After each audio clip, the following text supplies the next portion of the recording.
Buenos días, profe. Buenos días, damas y caballeros. El día de hoy, con la ayuda de mi compañero Andrés López, vamos a exponerles sobre el texto de Richard Crossman, particularmente en la parte de la Revolución Industrial. Mi nombre es Juan Fernando Maldonado y antes de comenzar nos parece oportuno dedicarle unas cuantas palabras a su autor. Richard Howard Stafford Crossman fue un político británico del Partido Laborista. Fue secretario de Estado para el gobierno del primer ministro Harold Wilson desde 1968 hasta 1970 en Inglaterra. Después de ese periodo dimitió y se convirtió en editor de The New Statesman, donde se dedicó a escribir textos sobre política y gobierno. Su libro, Biografía del Estado Moderno, en el capítulo sobre la Revolución Industrial, es el que nos dispondremos a analizar a continuación. No obstante, aprovechando que tenemos buen tiempo, espero que no les moleste caminar. Antes de comenzar, nos parece oportuno comentar un breve recorrido de la historia que nos ha traído a este proceso. En aquel entonces, antes del siglo XVIII, lo usual era que para la confección de una sola prenda se requerían de un artesano. Esto hacía el proceso realmente tardío. En la Inglaterra de aquel entonces no era muy diferente. En cuanto a los artesanos respecta, toda la economía era de base agrícola. En Inglaterra, posterior a la Revolución estadounidense, los granjeros se dieron cuenta que si cortaban los bosques y los drenaban posteriormente, podrían arar la tierra para dar abasto a la creciente población. Este implemento de nuevas tecnologías fue lo que posteriormente nos llevaría a más y más descubrimientos que nos conllevarían a la Edad Moderna. La población en aquella época era bastante creciente, puesto que en Inglaterra para 1850 ya superaba los 6 millones. Ante este aumento de producción, los granjeros tuvieron que encontrar una manera de adoptar nuevas medidas de producción para dar abasto a la creciente población.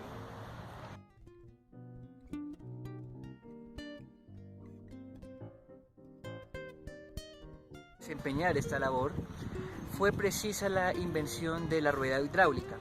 En Inglaterra hubo mucho debate sobre cómo se usaría, pero posteriormente la rueda hidráulica, que era una rueda impulsada por agua, nos permitiría crear motores, todo con este sencillo movimiento que podemos ver acá. El trabajo de un pistón impulsado por la rueda hidráulica fue lo que generó muchas ideas en la época. Entonces pasamos de tener sencillamente una rueda que impulsaba un molino a una rueda que puede ser aplicada prácticamente a todo, desde la industria textil hasta la industria naviera.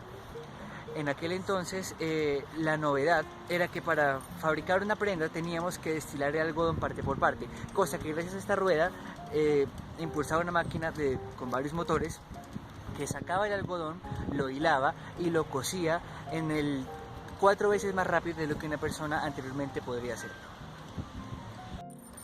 Estas ya mencionadas máquinas hacían la producción de un solo hombre 4 veces más rápido. Entonces, para crear una industria textil, en el caso de Gran Bretaña, tenían la facilidad, pues sus recursos provenían de la India. Lo que hicieron fue poner en un edificio muchas máquinas laburadas por trabajadores.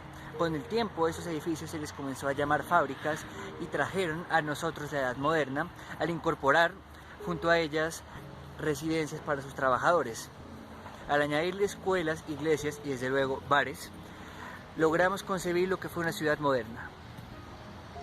Todos estos descubrimientos surge la pregunta de por qué precisamente todo el mundo adoptó una medida que se había implementado en Inglaterra.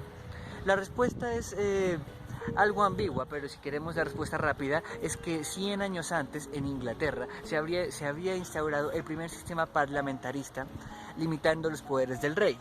Es así que los principios liberalistas, en este caso John Locke, se basaban en la división de poderes, la economía de mercado y la libertad individual. Es por eso que todas estas ideas, incluyendo en este caso la de las fábricas, fue llevada a la Edad Moderna, a tal punto que las ciudades crecieron limitando el campo, como podemos observar acá, partiendo ríos para convertirlos en desagües. Ya establecidas estas nuevas ciudades, no era usual que muchos dejaran el pico y la pala por las palancas de la fábrica. La gente se trasladaba del campo a las ciudades con el fin de obtener mejores condiciones de vida, puesto que en aquel entonces los salarios eran inimaginables para lo que un campesino promedio estaba acostumbrado. El sistema de aquel entonces era fisiócrata y mercantilista, uno basado en la explotación de los recursos de la tierra y la otra en la acumulación de recursos como oro, cobre y plata. En este caso, nace el primer sistema capitalista al concebirse la inversión en fábricas y elementos textiles. Es así que nace la doctrina francesa del laissez-faire, lo cual traduce como dejar hacer. Es una política de no intervención por parte del Estado en los asuntos económicos de una nación. Con el nacimiento de estas ciudades nació la primera clase obrera concebida formalmente. Esta clase obrera tenía una dificultad en el sentido de que no eran campesinos. En ese sentido, su sustento no dependía de la tierra o de ellos mismos. No obstante, distaban de ser burgueses, los cuales serían sus patronos. La Revolución inglesa trajo consigo un parlamento. Este no era del todo equitativo con la nueva clase obrera. Este estaba dominado generalmente por los Tories, los cuales posteriormente serían llamados los conservadores. Referente a esta nueva clase obrera, tuvieron que bregar mucho para finalmente ser incluidos. En contraparte, los Tories también hicieron su parte para que en la Cámara tuvieran su representación. Es así como nació la Cámara de los Lores y los Comunes el 22 de enero de 1811. El surgimiento de una nueva clase social y de un parlamento con representación convirtió a Inglaterra en la primera nación moderna de la historia. Además, tenían la ventaja de que tenían colonias para explotar materia prima y administrarlas a su antojo. La revolución industrial trajo consigo que posteriormente se reemplazarían la lana y la madera por el hierro y el acero. El hierro y el acero nos acercaban cada vez más a lo que sería el mundo moderno, como podemos observar. Los trabajadores que trajeron esto hacia nosotros recibieron el nombre de proletariado. El proletariado eran aquellas personas que solo tenían su mano de obra para alquilar. Con el paso de los posteriores 2 siglos, adquirirían realmente la fuerza para unirse y formar sindicatos y cooperativas para bregar por sus intereses. Parte del proletariado tenemos una nueva clase social que surge, la burguesía. Los burgueses eran aquellos que eran dueños de las fábricas donde elaboraba el proletariado y posteriormente se enfrentaron a la clase predominante que era la aristocracia. Con el tiempo surgió un debate sobre qué pesaba más, un título nobiliario o un título de propiedad. La burguesía, gracias a la doctrina de no intervención conocida como el laissez-faire, pudieron concebir ciudades a su antojo, creando monopolios. Si bien es controversial hasta nuestros días, las grandes ciudades fueron construidas por los monopolios, ya que fueron conectadas por el monopolio del tren y del ferrocarril, iluminadas por el de la luz eléctrica, y logramos conseguir uniones entre ciudades con el monopolio del acero, formando puentes, y todo a finales del siglo XIX. El laissez-faire terminó pasando factura cuando los monopolios se despotricaron, particularmente al otro lado del Atlántico. Los Estados Unidos es el mayor ejemplo de un país que fue construido por monopolios para bien o para mal. Principalmente fueron los Rockefeller, los Carnegie, los Vanderbilt y posteriormente los Ford quienes construyeron la ciudad moderna, al menos eso según History Channel. La revolución industrial no solo trajo consigo avances de maquinaria, vino impulsada también por una revolución de tipo científica, lo cual nos aportó las vacunas contra la rabia y la viruela. Todo esto permitía que la población inglesa superase la niñez, cosa que por sí era un logro si consideramos en cuenta que de 8 hijos por lo menos 5 no llegaban a la adultez. No obstante, lo que nos concierne a continuación es la llamada filosofía de la revolución industrial, la cual explicaremos a continuación.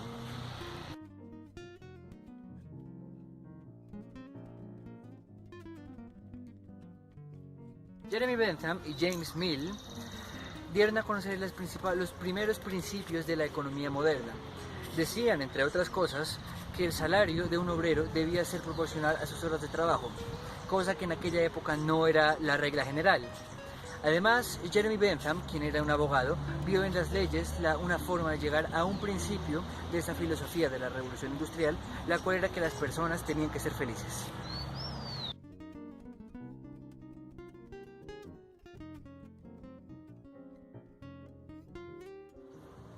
La doctrina del utilitarismo de Jeremy Bentham daba a entender que era preciso disminuir el dolor y aumentar el placer. Esta doctrina posteriormente sería criticada por darle pie al materialismo moderno. No obstante, no es infundado, puesto que si tomamos en cuenta que después del siglo XVIII el poder adquisitivo de las personas aumentó a tal manera en la que podían dar rienda suelta a sus impulsos. John Stuart Mill, hijo de James Mill, el libro le dedica unas cuantas palabras las cuales no queremos echar en saco roto.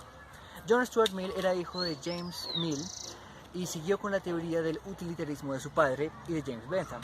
Él defendía la idea de que lo bueno es útil y de que hay que disminuir el dolor lo máximo posible.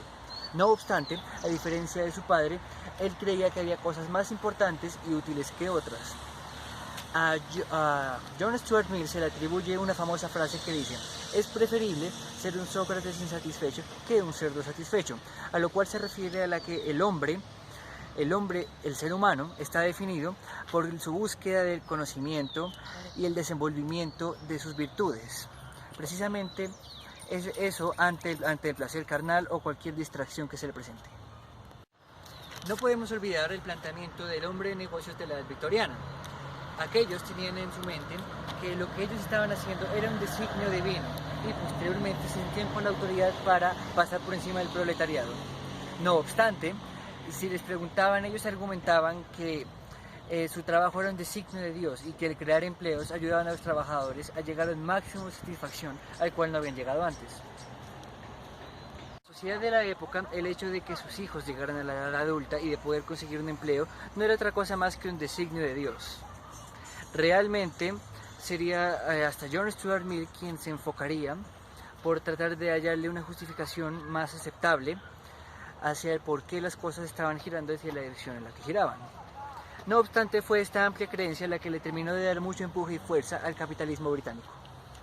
James Mill, el padre de John Stuart Mill, quien se había propuesto tiempo atrás una democracia parlamentaria, con el fin de llegar a los mismos que el utilitarismo, reducir el dolor y aumentar el placer. Sería su hijo, John Stuart Mill, quien lograría llegar a dichos fines mediante la ayuda de la herramienta del capitalismo, la cual sería analizada posteriormente por David Ricardo y por Andrew Adam Smith.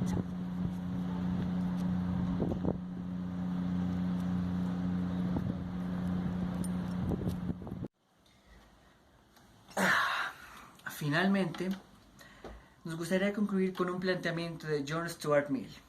Él decía que el capitalismo bien administrado bajo la sabia y desinteresada dirección de sus gobernantes podría convertirse en la base económica para una nación unida que labora por el bien común.